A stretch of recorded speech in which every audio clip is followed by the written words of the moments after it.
and welcome to a new episode of Memphis on the Mark. I am your host, Mark Jones, and our guest today is Matteo Servente. Thank you. I have butchered your name about 3 times. That's okay, you know. And we're glad to hopefully did it right on the fourth yes. take. Fourth is the charm, right? That's what they say? Something like that. Welcome. Thank you, Mark. A little bit of trivia. This is actually your second time on the show. I know. Back in the old studio. Yes. You came on, and it was a great interview. You were perfect. Best ever. It was the best ever. It was not just for me, but it was Johnny Carson Yes, style. so good. It was so good. So good that it didn't work. It's so good it didn't work. I mean, we went to edit, and there was some static and it was unusable, unfortunately. Right. Some kind of poltergeist got into the machine. Yes. So glad to have you back. Very glad to be back. I hope we can get back to that legendary Johnny Carson type interview. Exactly. Show people what it was about. What it's about. And we met in 2003. We did. In Australia. Of all places. Of all places. I know. I was in Sydney, Australia with my feature film, Eli Parker's Getting Married. That's right. And you were there with Sarah Ledbetter. I was. In Sydney. Yep, in Sydney for a year of film school.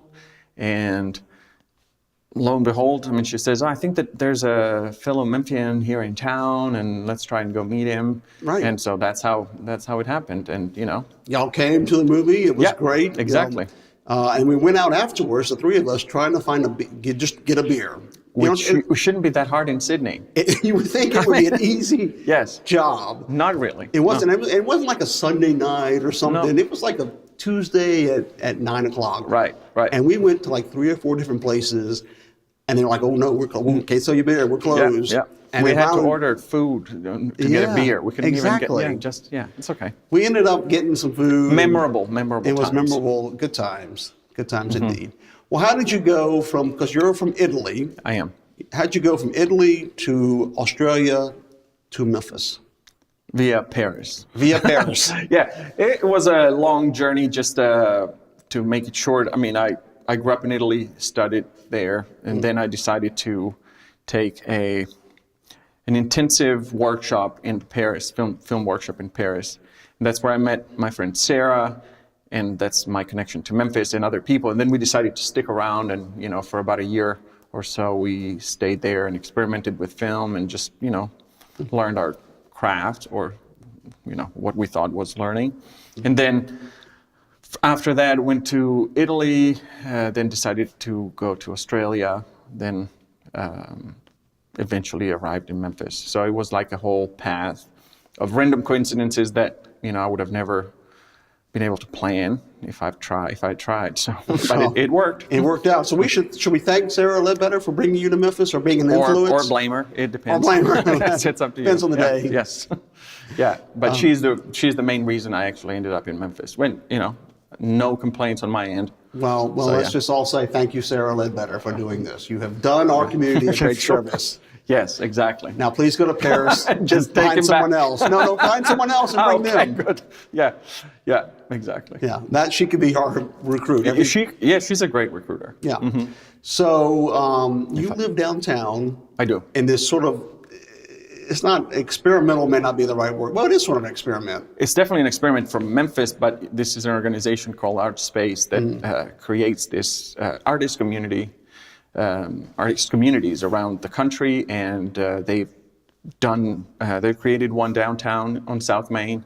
Oh, wow. And it opened last year in April, and it's full of people who live there and create there. The concept is to basically give artists a chance to live at a more affordable rate in vibrant communities, though, so they just don't push you out where nobody is and nobody can see you, but they actually try to bring you where there's life. And the way there's of course an application process and everything, but once everything works out, you end up in a community with other artists surrounding you, and so collaborations can start, and all these kind of interesting things. Well, how many people live in this building? It's 2 buildings, actually, It's 2 buildings, and I think that there's about 65 units, so depending on how many occupants, but, maybe 100 or something like that, people total, something Okay, like and that. they are all individuals? Are there some families? There are some families, there are some couples, and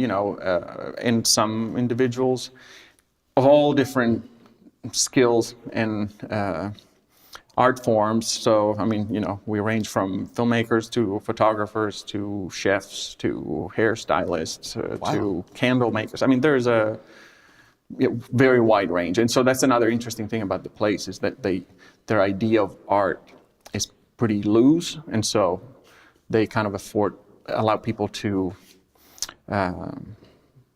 basically express themselves regardless of their art form, as long as they feel it's an art form. I mean, within certain parameters, of course, but it's kind of a nice concept, I think. And do you have to show the co-op board or whoever, like, hey, I am actually working? I mean, after a year, you've got to say, I've written this many scripts or I've made this many sculptures. I guess not specifically, but it's not a hard task to figure out if people are working and keep producing things. So I guess it's hard to show work that has been produced throughout the year. For example, I mean, as a filmmaker, you probably know you know very well. I mean, it's not just because you have a script that then you're able to produce a film in that time. So it's That's true. A year may not be a good example, but overall, in 5 years, you've got to have something. There's got to be something, exactly. Yeah, if you're just there living comfortably, that's and a more affordable rate. Right. It would be a wasted opportunity anyway for everybody. It would be. But obviously South Main has always, in the last 10 or 12 years, has been the hot. Yeah. Because Ben and I lived there from 05 to I remember you said that. Yeah. 08, really 04, part of 04, but 05 to 08. And it was happening then. And now, obviously, even more so, with they're putting in a hotel at the train station. Yeah. The movie got theater. a movie theater. Yeah, I've been there twice. Still have to try it out. Yeah. You need to go. Oh, I know. You must go. Yeah, I will go. But it's nice to be nice to live in a neighborhood that it's kind of like it's almost like a big city. Yeah, no, it's finally happening there. Because you got good restaurants and coffee shops. Yeah. And you got an escape room, which every big city There's should have. escape room. There's movie theater, coffee shops, as you said. It's all there. It's all there. Folks, go to South Main. It's all there. Finally, actually. I mean, Finally, exactly. It's been a minute. Yes, it has. You are spending some time at Crosstown Concourse these days. I am. I've not just, but about a month and a half ago, I started a residency, a 3-month residency at Crosstown Arts, which is another great opportunity. I mean, Crosstown, of course, is like the big talk of the town now. Everything seems to be happening there for a reason. Very cool concept. And Crosstown Arts offer artists from all over the world these opportunities. I think they have 2 or 3 sessions every year where artists can come there and they have a living space and a workspace, and they get some food and they get treated right. So just to be able to have the right conditions around them to create. And so very, very great opportunity. I think if I were living in Crosstown or had an apartment, if I was working there every day like you for 3 months, I would be downstairs getting ice cream every day. And that ice cream, I think it's Area 51. That is. I love that ice cream. I love it. Yep. I was like, it's 2 o'clock. It's 4 o'clock. I mean, they're like, oh, Mr. Jones, welcome back. How have you been the last hour? Yeah, just in the last hour. Yes. That's where I would be hanging out most of the time. I think that you wouldn't be alone. Yeah. Yeah. It's good eats there. Yeah, for sure. And they have just put in a new theater. They have. It's both film and stage. Yeah. And it's a beautiful space. Stage. If they're showing, I guess the potential for everything is there. Yeah. I mean, it's a beautiful facility, state of the art. I mean, it's more than film. I don't know if they're going to put on Oklahoma in this summer or anything. Yeah, but that's true. Speakers and probably guitarists and that kind of thing. Yeah, it's beautiful. I mean, I've been to a couple of screenings only, and then it's quite a beautiful space. And I hope that I know that they're just at the beginning of their programming, so that there's still a lot to figure out, but with those people in charge, you can be reassured that something cool is going to happen. Exactly. You can be sure something good's going to happen. Yeah, without a doubt. No doubt. So Do you have any short films right now that are completed and they're out on the festival circuit? I have a documentary that is finishing up its round, and it's called An Accidental Drowning. It's based on a lynching that happened in Arlington, Tennessee in 1939. So a story that I kind of stumbled upon working with the people at Lynching Sites Project of Memphis, this group that does very good work here in Shelby County.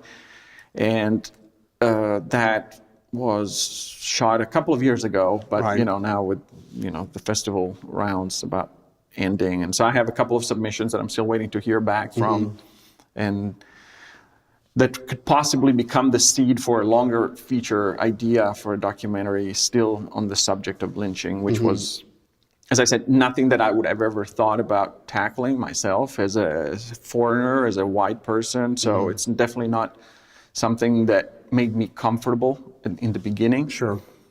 Because, who is actually the right person to tell that kind of story, right? So probably if you put the profile of that person, is not going to turn out to be the white foreign guy from Italy, right?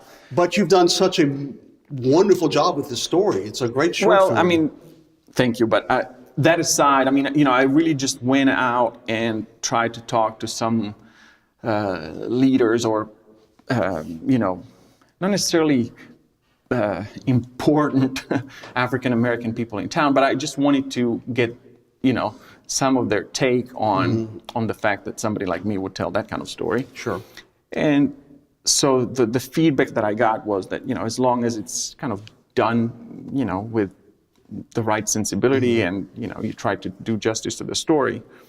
And of course, I also had the blessing of the people involved in the story. The brother of the victim was open to talking to me. And so I guess that kind of was a very humbling, but also big pressure kind of project to tackle. Right. And also a very different than what I normally do. I normally, do fiction, narrative fiction. And so documentary is not what I grew up doing. And so, yeah, it was interesting. And now, and then I also had a couple of shorts lately, and one called We Go On that it just wrapped up. And that won a big prize here in Memphis. It did do well here in Memphis. I mean, both at Indie Memphis and the Film Prize. So, yeah, it was a good little project that, brought in some happiness and a little cash too, which doesn't hurt. It never hurts. Yeah, and so and now I'm, figuring out what the next steps are for both narrative and documentary.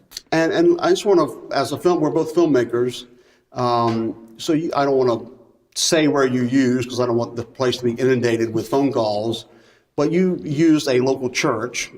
Yes. And their fellowship hall. Yes. And were able to turn that into a nursing home. Yes, we were lucky because we found the perfect space, and then of course, you also need the right crew, and in this case, production designer Chad Irwin did a magnificent job turning the space into what we needed. But yeah, but the church was very, they were very, very cooperative and open to us using the space. I have filmed there as well, and they are, and I would say that church is very open. Obviously you need to have the right material. I mean, exactly. The story needs to be this sort of, yes.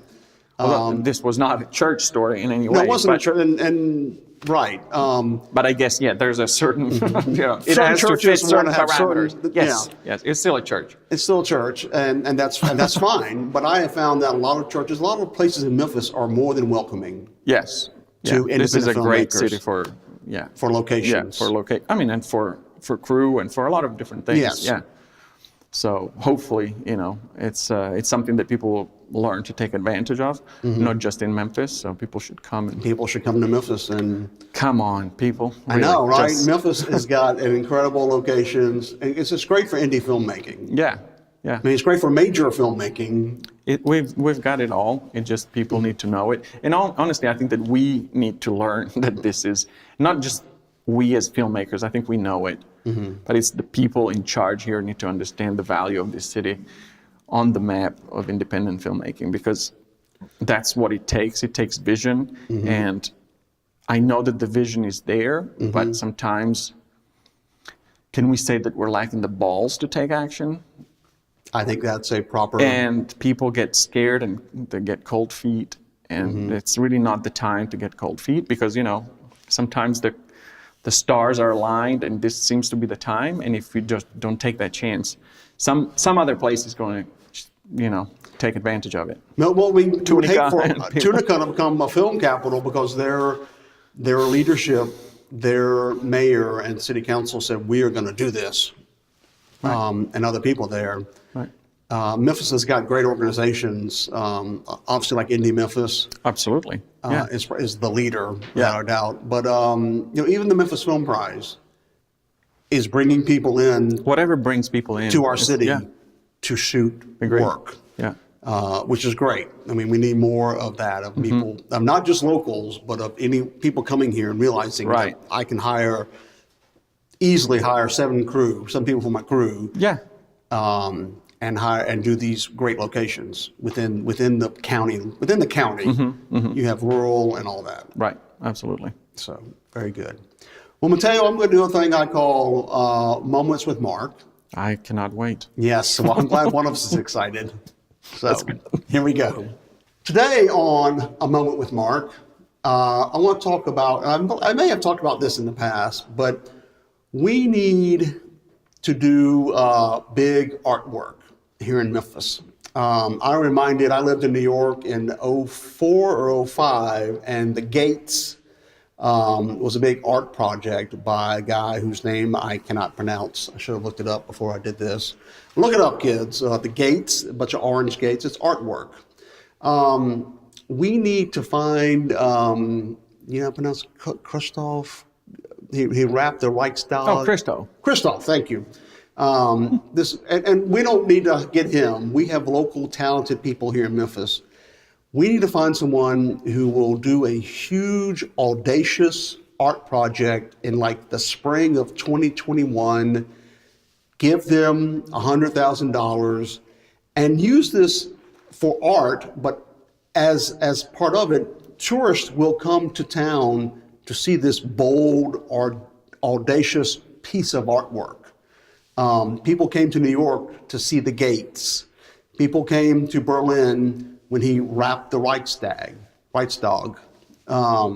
somewhere.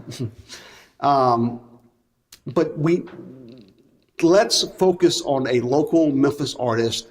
Let's get them the money and the space. Let them take over downtown Memphis, putting up artwork, some sort of artwork, or Overland Park, or whatever. Okay, thank you. Matteo, thank you so much. Thank you, Mark. This was fun. I appreciate you being here. Absolutely. Thanks for having me. You bet. Great. Got some news. Well, I'm getting